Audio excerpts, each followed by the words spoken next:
Now, the rest of the story. You know, even with front wheel assist, it's kind of slick out here. Might need to put chains in the 76.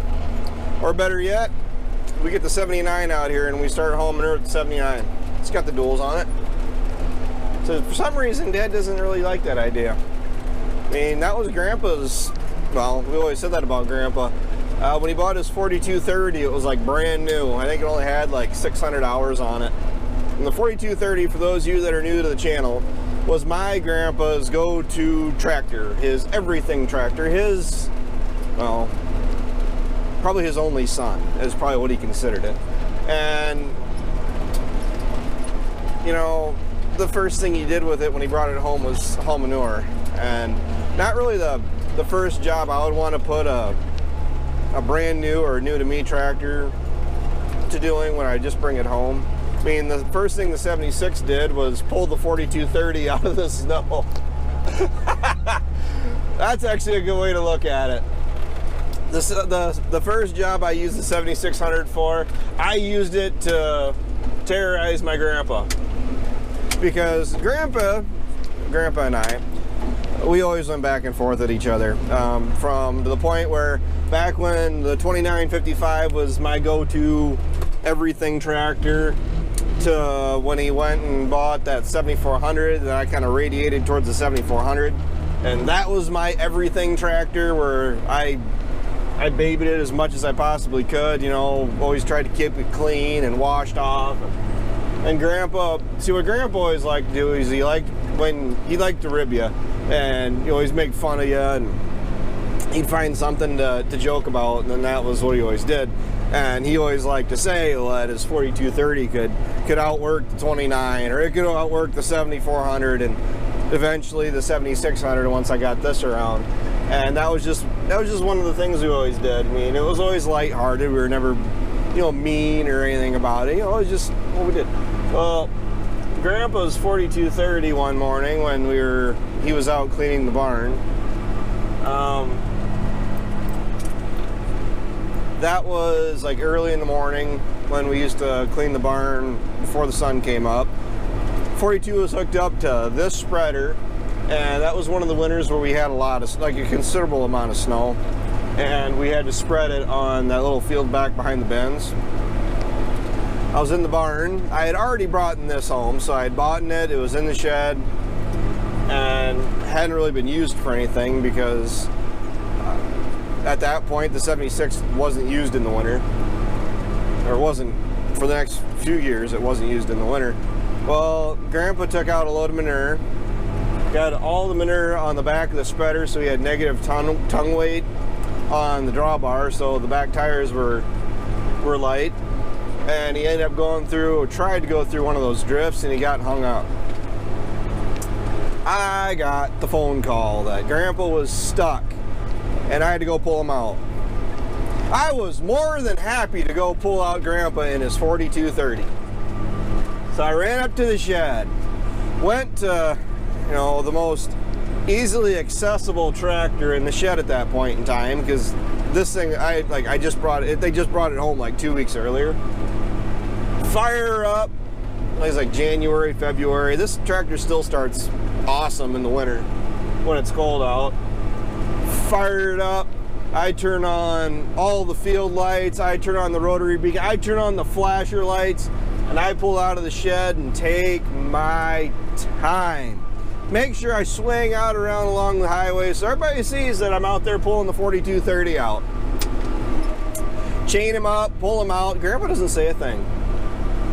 Grandpa doesn't say absolutely nothing about me pulling him out. Finish chores. Tractors are put away. Later on, Dad says Grandpa asked him, "You did that on purpose, didn't he?" Yeah, he did. And Grandpa never did say anything about that because Grandpa had nothing to say because he knew that my 76 pulled his 4230 out. I may have brought it up a time or two after that, but Grandpa would always say stuff like that, like, "Oh, my 4230 could pull your 76 or your 74." It's just the way he was. And You know, grumpy old man syndrome too. I mean, everybody can say that. The older generation, they're just the way they were. But Grandpa did like to poke fun at you a lot too. And the best way to get around it is just to throw it right back at him. So yeah, the 79. I keep telling Dad that we're gonna have to keep with tradition, and the first thing the 79 should have to do is haul manure. Which I think Dad's a little upset because we're cleaning up this pile out, this outside lot, and we're not going to have any manure to haul for a little bit, but have no fear. I mean, the cows are always producing, you know, fertilizer. But, oh well. He didn't seem too crazy about the idea, but I think it just makes, it's only logical. So, the first job that tractor will be on the planter. Well, maybe not. Because we get the guidance and everything on it. Because that has 540, just spreading my dry fertilizer down at the valley, and actually being able to use guidance to do it is probably going to technically be the first job the 79 does. But the first real workout job it's going to have is going to be running the planter. With all the goodies that are going on the planter, with the hydraulic requirements. I mean, it does have the large pump on it, so we shouldn't have to use the power takeoff, ideally. The power takeoff pump is what I mean. So, ideally, we'll be able to just hook the power beyond up, and the hydraulic downforce, the vacuum, the marker arms and the fold, and then the raise and lower. It should have enough hydraulic pressure, flow, and everything to run it properly. It's narrowed up for 30-inch rows currently. That's kind of a gray area. We're not really sure what we want to do. I mean, because we're using it on the planter and planting with it, it makes sense to leave it set up for 30s while we at least use it for planting. If we're going to take the duals off, it would be nice to have it widened out. Not really in the camp of wanting to narrow it up and widen it out every year, every season, but being able to have the singles, the duals off, and have the singles with the wider tires gives it more stability on some of our hills, like the valley. That's why the duals are back on the 46. But there's also the possibility where we leave the duals on year-round, wear the tires out evenly versus just the inners.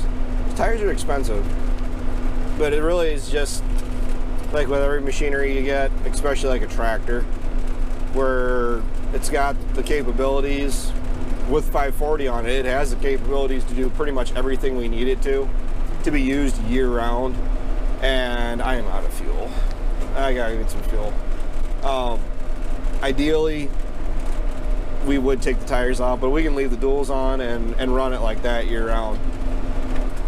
But we'll just have to wait and see. Use it for the first year and see what kind of jobs it radiates towards. If it's going to be for cutting and raking and baling, or just cutting, or just raking, or we don't really know, because we're still going to have the 4640, and we just having another tractor to jump into is really just the big draw. So we'll have to see how that plays out. I'm gonna jump out and get some fuel. We got a lot more videos gradually coming out. This is the last video for January, or at least the last video that's filmed in January. We don't typically haul manure in the winter. Spraying on a little bit of snow that's there. I mean, the snow is like, it's just enough snow to make it white out, literally. And I'm trying not to jackknife here. And this transmission, FYI, is shifting like on glass, like glass. It is incredibly smooth. But I gotta get out, I gotta get some fuel. Oh, now I got a full tank. Seriously? I got a half tank now. So I'm gonna fill it up regardless, and that might have to go on the list of things we gotta check. So thanks for watching, guys. I'll talk to you later.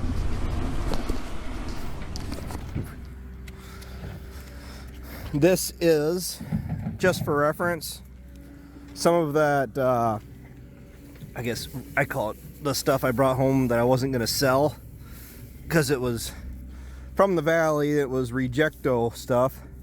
I wasn't really sure if I wanted to, if it was worth selling, right? Because let me rephrase this.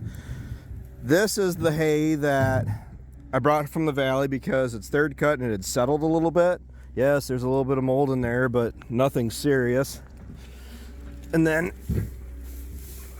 get down to the stuff that hasn't been snowed on, and as you can see, it's why the cows have no problem chewing on it. This is another bale. Oops. And not as nice. That one is heated, but still, it's not black. So cows are being their low-key recycling system, while at the same time they're a little wet because it's been snowing / raining. Bought her as a deal. Paid like $300 for her just because she was like 100 pounds lighter than everything else in the group, and made good money on her. I mean, I got cheap feed, so we'll be fine. We get the rest of at least that pile cleaned up. That was what was stockpiled, and then get them rebedded down here. Today was supposed to be like up to an inch of snow. The stuff I really wasn't looking forward to is Friday. They're calling for over 3. So, but like you said, there's feed here. A little dusty, but still kept its color. I gotta get out of here without getting stuck. So, trying to keep the lot somewhat cleaned up. And then what you run into is you don't want to throw a bunch of snow and ice into the spreader, especially this one at the moment. And that's the stuff you're trying to avoid, where it's like that thick. You don't want to tear the spreader up. As a general rule of thumb, but this one in particular, you don't really want to take too many chances with it.